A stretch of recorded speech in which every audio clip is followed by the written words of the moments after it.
All right, ladies, I think we need to have a really important conversation today. The conversation is around money. I've had this conversation a few times before, but the more and more I learn about it, the more and more I learn about myself, my money stories, and watching women all around me, I need you to know one thing. Money is just energy. It's this piece of paper that was created by man, woman, whatever, by humans. And now, with the way that currency is going, it barely exists. It's just digital form. And yet, it holds so much power. And I believe, and this is me getting on my little soapbox here, that money and women is a huge area where we need to heal our wounds. So today I'm really excited to bring on my friend and my own financial advisor, Alynn Godfroy. Alynn is the author of Why You Need a Financial Advisor. And I just love this woman because she is an ambitious go-getter. She is not afraid to say it like it is. And more importantly, she's happy to have those uncomfortable conversations with you and you never feel judged. It wasn't until 5 years ago when I was diagnosed with cancer and I was looking to my husband to save me financially, and he wasn't going to. And I realized that deep within me, there was this anger and resentment because I put the obligation on him to figure this shit out. So, I know you have a lot of things you need to worry about. Children, health, relationships, finances, friendships, so many other things that you need to take into consideration on a daily basis. Food, exercise. How can we do it all? The truth is, you don't do it all. You outsource. You educate. I don't have to be an accountant. I don't have to be a bookkeeper. I don't have to be a financial advisor. What I do need to know is how do I want to feel in my relationship with money? I can't just avoid looking at my bank accounts. I have to become empowered by them. So I've developed the muscle of asking the dumb, uncomfortable, stupid questions to the experts. And you know what I always receive back? I am so glad you asked, Heather. So I'm hoping with today's podcast, you are inspired to take some kind of action in your life, whether it's looking at your bank accounts, whether it's looking at your Visa statement, whether maybe it's canceling your Visa card, getting a new one, and starting all over again with the little subscriptions that pop up monthly that you have no idea where they come from. Yep, that's what I do. Once in a while, I get my card number changed, and I just say I lost it, and I get a new card number. Therefore, anything that's attached to my card, I have to approve all over again. You are not alone. But I'm telling you, unless you are willing to get uncomfortable in your life, you will never, ever become the person that you were born to be. So here we go. Let's dive in. Okay, ladies, welcome. I'm doing a special edition of the Mamas in Control podcast. We have Alynn Godfroy with us today. Welcome. Thank you. I'm so excited. Okay, so Alynn, you are the author of Why You Need a Financial Advisor. So cue everybody hitting pause already on the podcast because they're like, fuck no, I am not talking about money, but we're going to make this exciting. Women and money is something that I've grown to love. I have no idea why. Because I remember the first time I did a budget sheet with my husband and I wanted to vomit. So I'm really excited to have you here to just break down. I find money for some reason, women and money, I'm totally stereotyping here, but unless you have to be in control of it, it's very easy to shove it under the rug and give responsibility to someone else. So let's talk about money. I'm excited. And I agree. So actually, my husband and I are both financial advisors. So you can imagine in a household where you have two people that are very good at managing finances, you have to figure out who's going to do it. So believe it or not, my husband actually manages the finances at our house, but I'm very mindful of where our money goes. So our system is he's extremely organized, and I'm very organized too, but he is like to the max. So he lets me know each week, okay, I need, $2,000 or $1,500 or whatever it is for that week. I send him an email transfer, or I put money on the MasterCard or whatever it is. So, but I know how much everything costs. I don't put my head in the sand and say, gee, I don't know how much our mortgage payment is. I have no idea how much is going into investments, how much our cell phone bills are, et cetera. So it's okay if one spouse is better than the other at tracking. And I'm totally fine with him tracking his expenses. I do my own, we run, even though we work together, we still run separate businesses. So I track all of my business expenses. So it's totally okay to let your husband or significant other manage the finances. But the one thing that really bothers me is when women come into my office and they say, oh, don't talk to me, talk to him. I don't know anything. And I think, well, time out. Something could happen to your spouse. They could get sick. They could unfortunately pass away. You could separate. The key is that you have to still know what's going on. I've seen situations where women have come in and the men have cleaned out the savings and everything else. So it's totally fine to let the other person manage things, but you have to have some say and input and have a general idea of what's going on in your finances. Yeah. And I think we have to have uncomfortable conversations, right? Because it is about, traditionally, women are all about the child rearing and nurturing and taking care of that stuff. And what happens is when we've been in the workforce for a while now, but we think we can do it all. Like, oh, I can do this and that. And why is it going out? Why am I making more money, but we're not actually keeping more money? And you had a really good point talking about needs versus wants. And I think this is important because lately, we've been going through this money process for a while, but I remember just because something's convenient doesn't mean you need to pay for it, right? Like I've been talking to, who was I talking to? I was talking to a friend or a colleague the other day, and she was talking about the HelloFresh. And, do you know what HelloFresh is? Yeah, how you get the groceries dropped off at your house for like $40, but. Yes. And I said, that's great. That's awesome. But why are you doing it? Well, because we don't have time. Why don't you have time? Because you don't pre-plan, right? And I'm like, that's awesome. That's fine.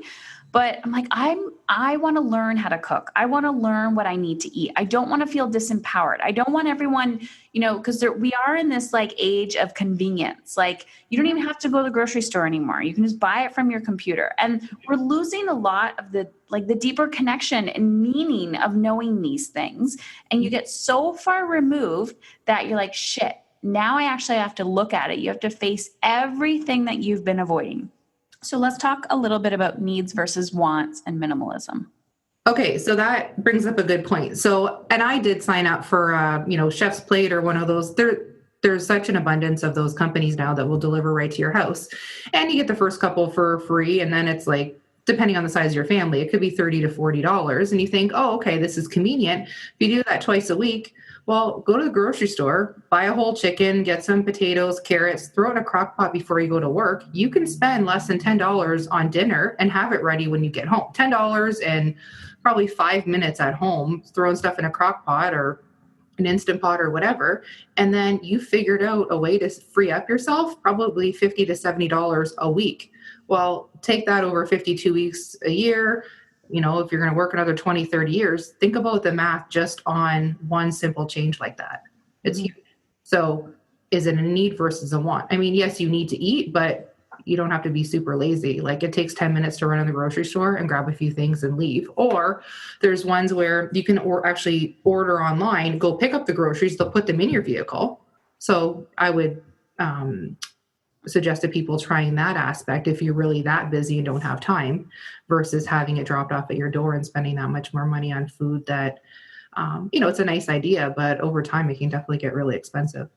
What do you notice with people that you would perceive to be successful? And I don't mean traditional successful of like have saved lots of money, but those people that look like they're well-rounded, happy couples or happy people. What do they do differently behind the scenes with their finances that maybe the other people don't?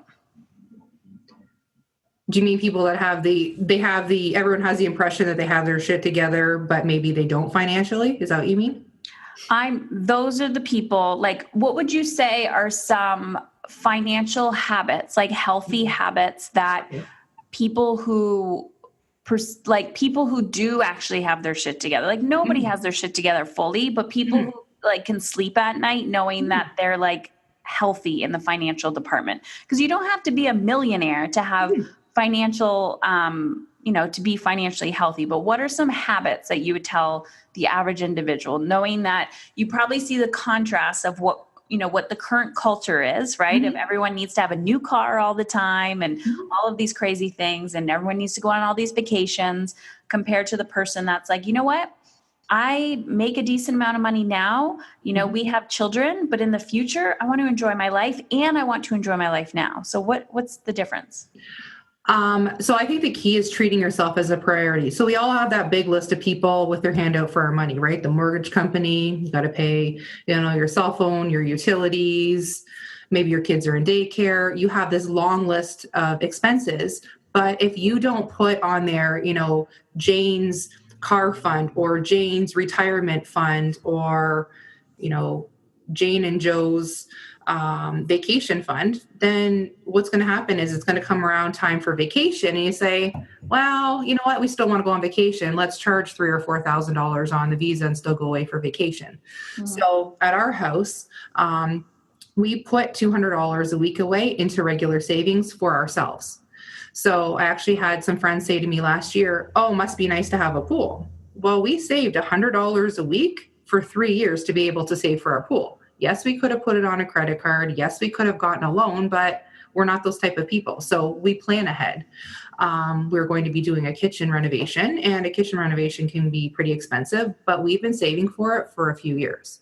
So again, it's one of those things where we could totally take out a loan and do it, but we believe in saving for it. So I've still got like a 1970s kitchen. I don't love it, but I also don't love debt. So I think the key is that for people that you can have different pots of money that you can be saving for. So if you're saving for a vehicle, maybe it'll take you 2 or 3 years to save a good down payment versus just saying, yeah, that's the one I want and taking out a loan. I think the key is really just planning and setting aside a little bit of money. That's how successful people really get ahead. What do you think, were you always this type of person, or did you just master those skills after becoming a financial advisor? So I will tell you, in every household, there's a spender and a saver, and most people know who the spender and the saver is. So growing up, my mom was a big time spender, and she would admit that to you. She likes buying shoes and clothes and everything else. And my stepdad was the saver. Like, I got my first job, he helped me buy a car. He bought on his line of credit, and then I paid him back over 5 months. But I'd have my paycheck, and I'd say, okay, here's $200. He said, no, I know how many hours you worked. Give me more. And so I quickly paid off a car. I bought my first house when I was 21, turning 22. So thankfully, I followed my stepdad's advice and really socked away money. So I think the key is knowing, and if you are the spender in the relationship, that's okay. So I'm actually the spender in my house. I'm a saver, but my husband is like hardcore. Hopefully he doesn't listen to this podcast, but his nickname is Chico Filippo. So let's hope Terry's not going to listen to this. Love him dearly, but he's extremely frugal, but that's why we have the savings that we do have. So I think the key is identifying, okay, who is the spender and the saver in the relationship? And something that we do, and I talk about it in my book, I suggest when you're in a relationship, just out of mutual respect, pick a dollar figure. It might be $50, $100, $200. If I want to buy a pair of shoes, I just say, hey, honey, I'm going to go to the mall. I need a pair of shoes or whatever it is. it stops those crazy impulse buys. Like he was at Home Depot and, oh, we need a snowblower. Well, we don't really get that much snow. We don't need a snowblower. It would be nice to have a snowblower, but we don't need to spend $1,500 on a snowblower. So, I said, okay, 24-hour rule. Do we really need one? We bought one at a garage sale. It was funny. Last year, I was about 7 months pregnant. Middle of July, our neighbor was downsizing his house. So here we are driving, walking down our sidewalk with the snowblower on, because that's the only way to move it. Middle of July, we bought it for $75. Well, there you go. It works just the same as the one that we would have spent $1,500 on at Home Depot. So now did you use it? We do use it, yeah. Well, Terry uses it. I was going to say, did you use it though? Because when we got it, he did the whole neighborhood because it was his new toy and he was so excited. But it didn't matter that it wasn't a brand new shiny red one from Home Depot. Exactly. It was a little bit older one, but who cares? I mean, this gets my wheels turning, thinking about like bigger issues, right? Like consumerism, sustainability. Like you were saying, minimalist, like it blows my mind that minimalism is like a trendy thing now because we're just ruining the planet. Like, honestly, you need this $1,500 snowblower, just buy your neighbors and you're saving the planet by not, consuming like all this crap that's just going to end up in the landfill anyways. So I think we've gotten to this. Have you noticed a trend like over the years? How many years have you been in financial planning? 15 years. Okay. Have you noticed like from when you started to where you are now, like bigger, need more, like, what do you see? I've been to people's houses because depending on the situation, if people have young kids, it's easier for me to go to their house than people to come to the office. And I remember being at someone's house and them telling me that they didn't have $50 a month for life insurance. Okay, well, I look around and they had like DVDs and video games. And I thought, you got like $5,000 for fun set up in, DVDs and games and things. If you took back the 10 cases of empty sitting over in the corner there, you obviously like your beer. That's okay. But, you can't tell me that you don't have $50 to protect your family when you're spending money on a bunch of crap that you really don't need. People just have this necessity to have things now, to want, it's like they'll go out and buy things on credit, even though they can't afford it. They're almost maxed out because they want it now. And I don't know how we've gotten to that point. It's just, I don't know, it must be the generation that people just want now, and they'll do it. And the other thing too, I think, is that if you need to sneak something into your house, like a pair of shoes or a dress or something like that, you probably shouldn't be buying it. So I don't do that. I tell my husband, I need this, I need that. He's like, yeah, whatever, you make money, go buy it. But I just want to be respectful of him and say, hey, this is our money that we earn together. And I think I see a lot of times women are, sneaking in purchases and things because they don't want to have those conversations. And maybe they're doing it. Maybe there's other issues there. Maybe they're doing it. They're buying shoes or clothes to make themselves feel better. I don't know. That's probably a whole other podcast for you to do.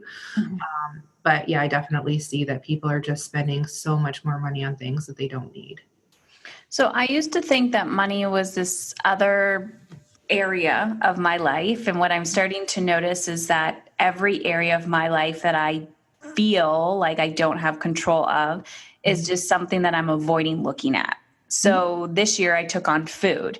I'm like, well, we get these, you get quote unquote expert. If you're not watching this on the video, I'm using air quotes, people labeling themselves as experts. And when you want to learn anything, you're learning it from an expert who has their own belief system around what it needs to look like, right? So even when people are learning from me, I'm like, does it feel good? Does it work for you? This is a template. If not, change it up, like make it your own, like what works for you. So example for food, and the biggest eye opener for me was when I went on vacation with like 5 different foodies, and there was like a keto, there was a paleo, there was a vegan, it was like a joke. And I'm sitting there going, oh my God, there's no one right way to do this. Mm-hmm. And I think money is the same thing. You're not a bad person if you spend money. You're not a bad person if all you do is save your money. It's just looking at it. Does it feel good to you? Are you guys screwing yourself, right? Because then sometimes there's those people that just save, and they're waiting for this magical day to show up. And you're like, okay, I think it's time you actually start like living your life a little bit. And then, it can obviously be extremes. So when I jumped into money, it was just out of pure necessity. For many, many years, I was like, oh, my husband does that. My husband does that. And then I got sick and I was like, fuck it. If no one's here to save me, I have to figure this stuff out myself, right? Like I need to start asking questions, start seeking guidance, and start seeing how I can make things happen in my life. So my question for you is, tax season is approaching. And I'm observing all of these people online in my world freaking out about tax season. So I have a bookkeeper, I have an accountant. I don't think anyone could pay me to do my own books. I don't even understand what that means. Like I would just never want to do that. But I understand it's like one of those things you can delegate or not. And I just have to delegate that or I will avoid it forever because I don't understand it. But why is tax season so stressful for people besides accountants and anyone who's in the tax season? Why is it stressful to people? I think people just don't have a system. So, if have ladies listening to the podcast and let's say, you make $10,000 in a month as an example, well, then you need to look and say, okay, am I in a 30% tax bracket? Okay. And that's a discussion you're going to have with your accountant. Then put aside that $3,000 and just live on the 7. I think the problem is you have the money come in, you've spent it, whether it's to run your household, to grow your business. And then it's like, oh shit, tax time's here. Now I owe the tax man, $30,000. Where's this money coming from? So I think the key is just getting ahead of the curve and planning and saying, okay, I'm going to take a portion of my check and put it away, because if I don't, this is just taxes come every single year. So the key is looking and saying, okay, how much do I need to set aside? And that's what we do at our household. My husband and I each have separate corporations. We know that we're going to owe the tax man every single year. We're responsible for setting aside the money. And that's what we do. But we save it and we put it in accounts that are going to grow and make money. And then come April 30th, in Canada, your tax bills due April 30th. In the US, it's April 15th. Then we know April 30th, we have the money available to pay for our taxes. So it's just planning and dealing with it. And again, it's that wants versus needs. Mm-hmm. If money's coming in and you look and say, I have to tuck money aside, we can't necessarily buy this new thing that we need for the house because that money is allocated towards taxes. Because I see this vicious, ugly circle where people get behind one tax year and it just goes year after year after year. I have some clients that own a business and they got about $40,000 behind in GST, which is the Canadian sales tax. So you can imagine that it wasn't so fun for them when the government finally caught up with them, seized their bank accounts, and all of their money that they had coming in had to go towards paying back their tax bill before they could actually use the money that they were earning. Like that's not a really good position to be in. So this just goes back to when you were taught as a young woman, oh, you made $1,000. Great. Let's put 500 of that in a savings account. That's it. Yeah. And I mean, 50% might be too high depending on your situation, but hey, if you can get in that habit where you're putting away 50%, okay, 30% is going to be for my tax bill and maybe 10% is towards growing your business and 10% is actually paying yourself. Then yeah, definitely that's. What do you suggest to someone who wants to jump in and learn about money in any sense, but just is so overwhelmed? So here's my perspective. If you want to make more money in your life, you have to be educated you have to respect it, right? Because the more you make doesn't necessarily mean the more you're going to keep if you are not looking at your stories and your beliefs around money. So what do you say to that woman who's like, I feel completely lost with money. I have no idea where to start. You were talking about something about a brain dump. Can you explain this? Yeah, so just like if you have a whole bunch of things floating around in your head and say, okay, I have so many things to do and I'm paralyzed because I just have so many tasks to do, you sit down with that blank sheet of paper and you write down, I need to do, laundry, take the dog to get his nails trimmed, whatever it is on that list. Same thing with money. So sit down with a blank piece of paper and think, okay, what's everything that I pay out in a week or in a month?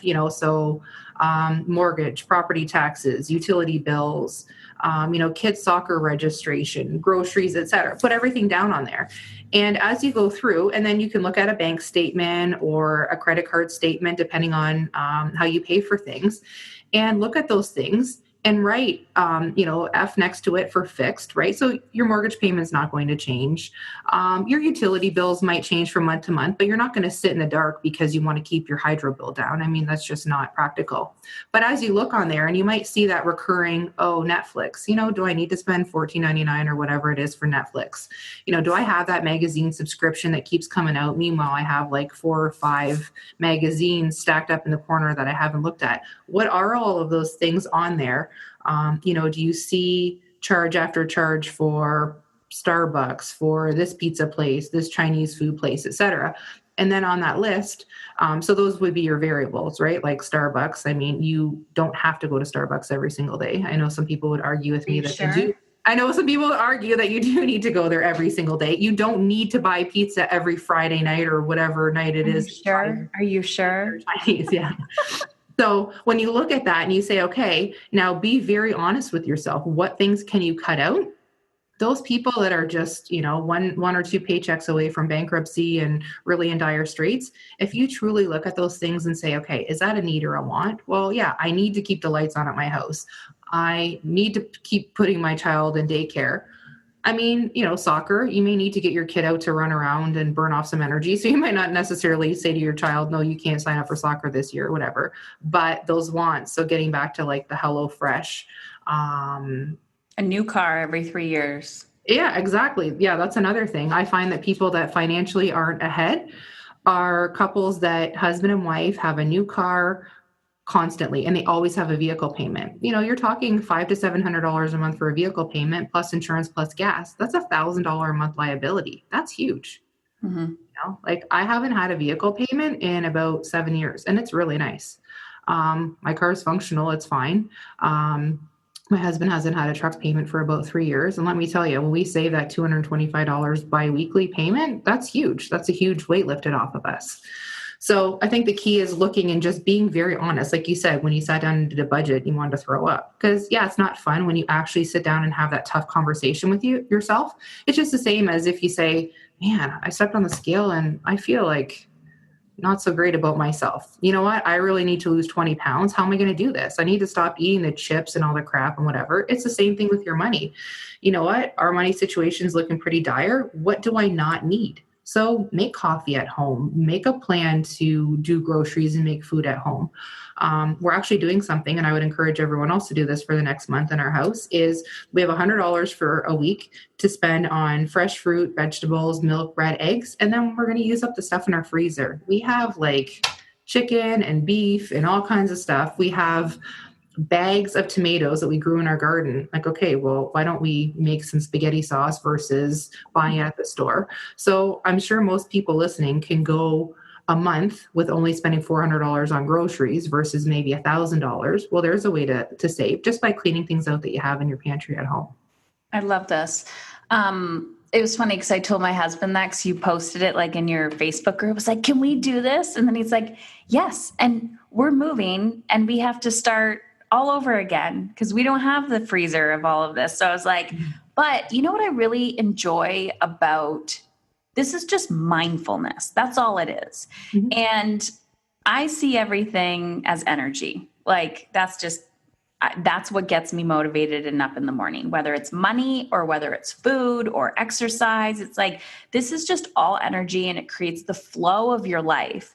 So one thing we didn't talk about, which I get a lot of pushback for in my house, is, I'm raising 3 boys, 14, 9, and 6. The 14-year-old is now getting, I want this, I want that. Like they all do this all the time, right? My little one last week was our spring break, our March break. And he's like, can we go to the store? Can we go to the store? Can we go to the store?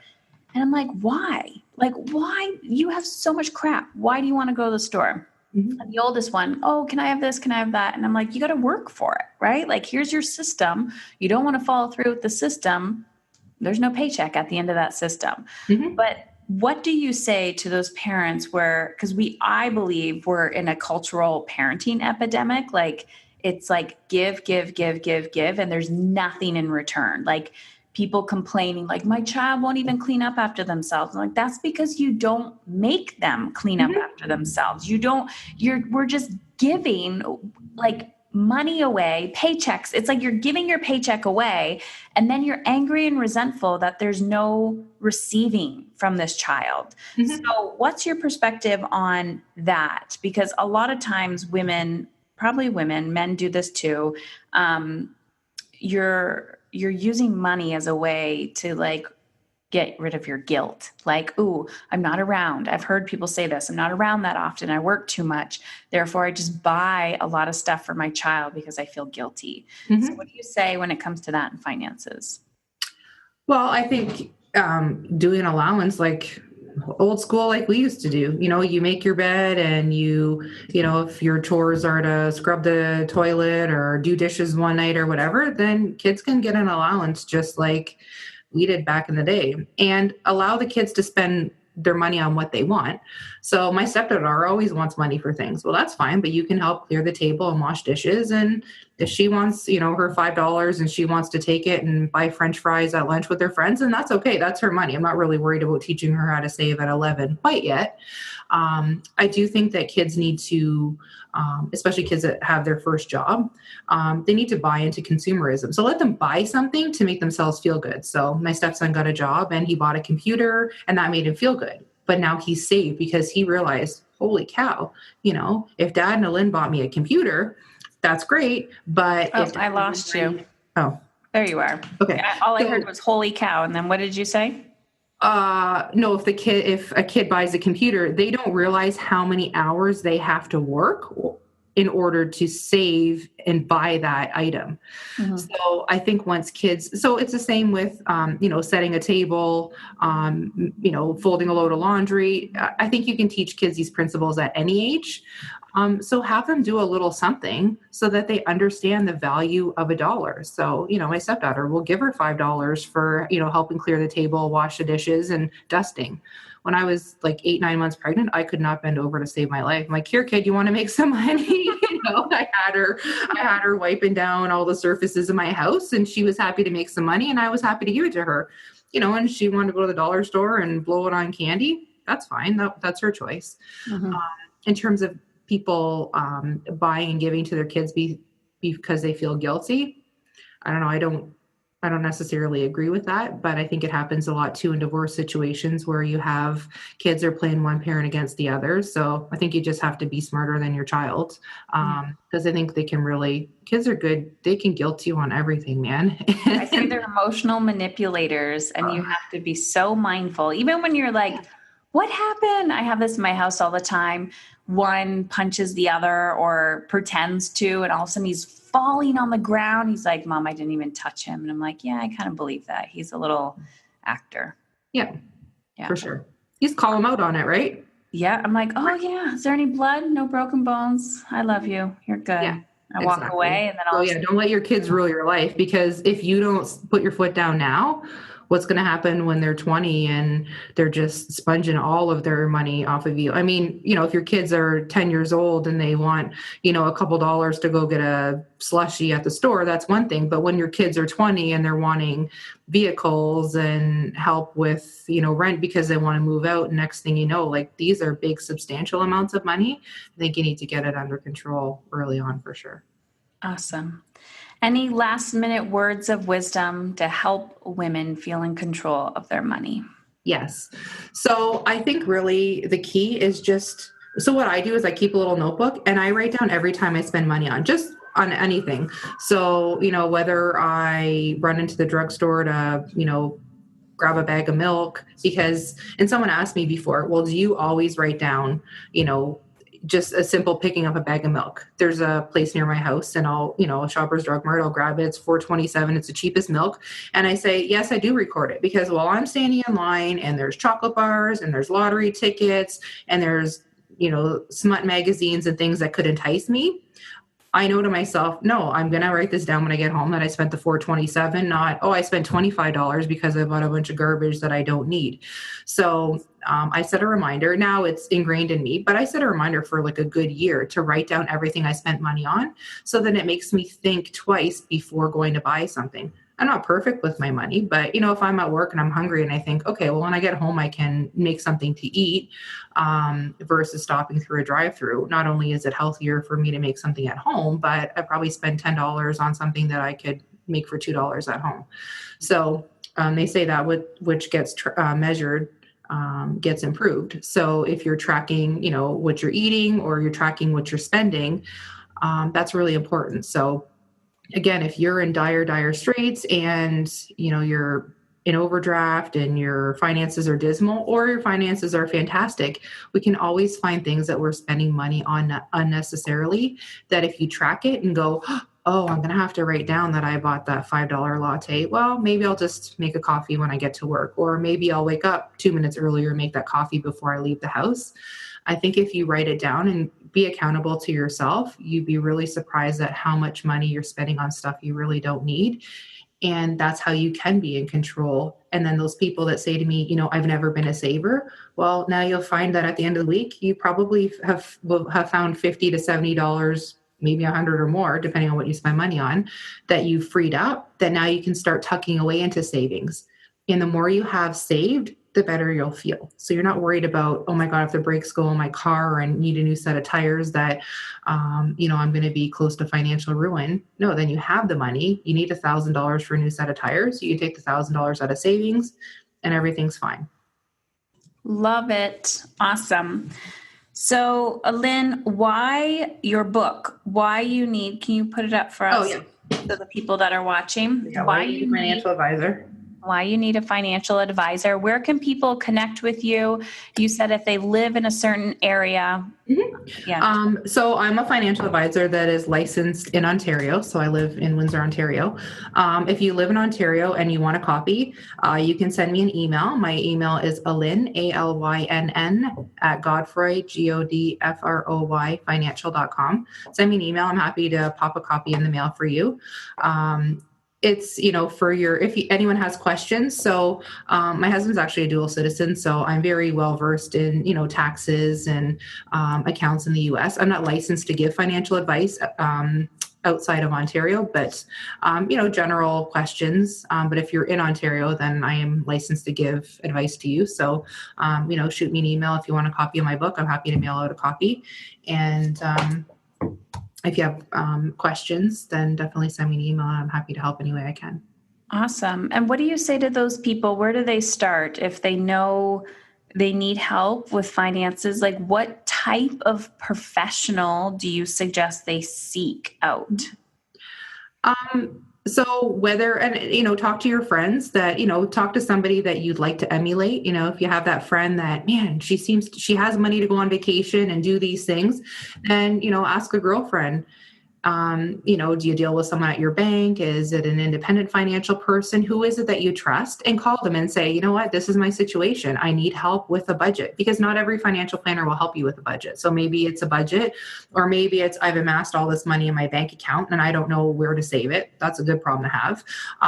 So I think the key is just to talk to a friend and say, okay, who do you trust? And then go talk to a professional and find out if they're the person that can help you.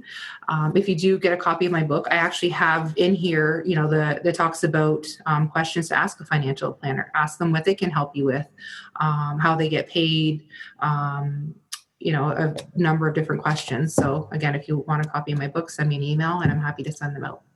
Awesome. Thank you so much. I know that hopefully people listening just get some quick tips and aha moments that they need to, yet again, take back control of one more area of their life. So thank you, Alynn. Awesome. Thank you.